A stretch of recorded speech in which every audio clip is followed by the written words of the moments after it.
If Apple is trading for $145 a share and has a market capitalization of $2.5 trillion, what is the actual price that you're paying when you choose to buy Apple? If you're new here, consider subscribing, and today we'll be answering this question and discussing much more about market cap. Let's jump in. Market capitalization, or market cap, is the best overall metric we have for determining a company's overall size, and it's the starting point for determining if a company is expensive or cheap. It's calculated simply by taking the number of shares outstanding and multiplying it by the current share price. But when most new investors try to find out if a company is expensive, they only look at the share price. But share price is relative, so it doesn't actually give us any useful information in and of itself. It's relative to the number of shares outstanding. And every company has a different number of shares outstanding, and this number changes based on if it issues new shares, if it buys back shares, or experiences any stock splits. Bottom line is that share price alone doesn't give us any useful information. To help illustrate this, let's say that XYZ stock is currently trading for $100 a share. It then goes through a 4-to-1 stock split, and the share price goes from $100 a share to $25 a share, and the number of shares outstanding multiplies by a factor of 4. Is XYZ now a cheaper stock because it just had a decrease in its stock price? No, that's crazy. Of course we know that it's not. The market capitalization remains unchanged, and if you were to invest $1,000 into XYZ, you would still own the same percentage of the overall company. This brings us to the crux of the video, which is market capitalization and what makes it so special. As I mentioned before, market cap is the starting point for determining how expensive something is. As an investor, we care about how much an asset will return us for a given amount of money that we invest in it. There are many metrics that we could use for determining this, but the most common one that's used is what's called the price to earnings ratio, or the PE ratio. All we need to do is take the market capitalization and divide it by the amount of net income generated by a company. For instance, if a company's market cap is 20 million and it has net income of 1 million, the PE ratio is 20. For companies that are still in the growth phase of their business, the PE ratio may not be the best metric to use. A lot of these companies have zero net income, so if we were to calculate the PE ratio, any number divided by 0 is not going to give us a valid PE ratio. For these types of companies, it might make sense to use the PS ratio, or price to sales ratio. If the market cap is 20 million and the total revenue for the company is 5 million, the PS ratio is 4. We can then use this ratio and compare it to other companies to see if our company is expensive or not. Like I said, there are many other ratios that could be used, but market cap plays a key role in determining how expensive a company is. Now, let's return to the Apple example. Let's say someone claims that Apple is going to provide them a 200% rate of return. This means that Apple's market cap has to go from 2.5 trillion to 7.5 trillion.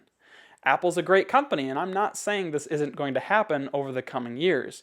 But this person might think, oh, all the share price needs to do is go from 145 to 435. It's just easier for us to convince ourselves that this is possible. But a growth investor should always reference market capitalization and know that Apple would have to go from 2.5 to 7.5 trillion. Market capitalization helps us better conceptualize whether our investment thesis is actually possible. It's a popular thing on YouTube these days for people to claim their stock is the next 10x company. But let's say the company that they're discussing is a $5 billion market cap and the biggest company in that industry is $10 billion. How realistic does that sound? But on the other hand, if the largest company in that industry is $200 billion, maybe that investing thesis could play out. It's important when we're a growth investor to take the industry size, or the total addressable market, into consideration when we're conducting our analysis. Here is a chart of the approximate size ranges of different companies. You've probably heard the term small cap or large cap attached to a certain company. This chart will give you some idea of what size company they're talking about. Generally, with larger cap companies, you have more stable earnings and a more solidified business model, but less growth. With smaller cap companies, on the other hand, you usually get greater growth but less consistent business models and shakier or maybe even negative net income. Keep in mind, though, that sometimes a mid-cap company may be operating in a smaller industry, so it may have already more or less maxed out its possible size.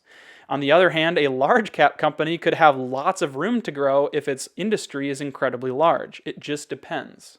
I hope this video has helped you understand what market capitalization is and how it's used in analyzing companies. Let's conclude the video with a portfolio review.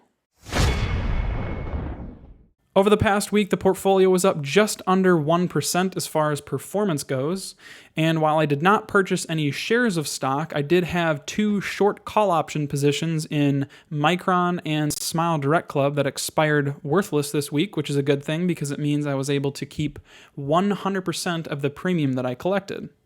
Next, we've got earnings coming up this week on Corsair Gaming as well as Dropbox, and then the following week we've got earnings on Tattooed Chef. Together, these 3 positions make up over 80% of my portfolio, so needless to say, the outcome of these earnings is going to have a large impact on what my portfolio value does in the short term.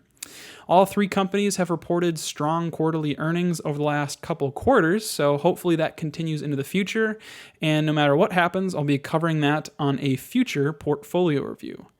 Next, let's move into the final part I want to talk about today, which is my option moves spreadsheet. I have been selling options since before April 6th of this year. However, I've only started tracking it since then. I've got 2 basic strategies going on the left side here. I use the core holdings in my account as collateral to generate premium.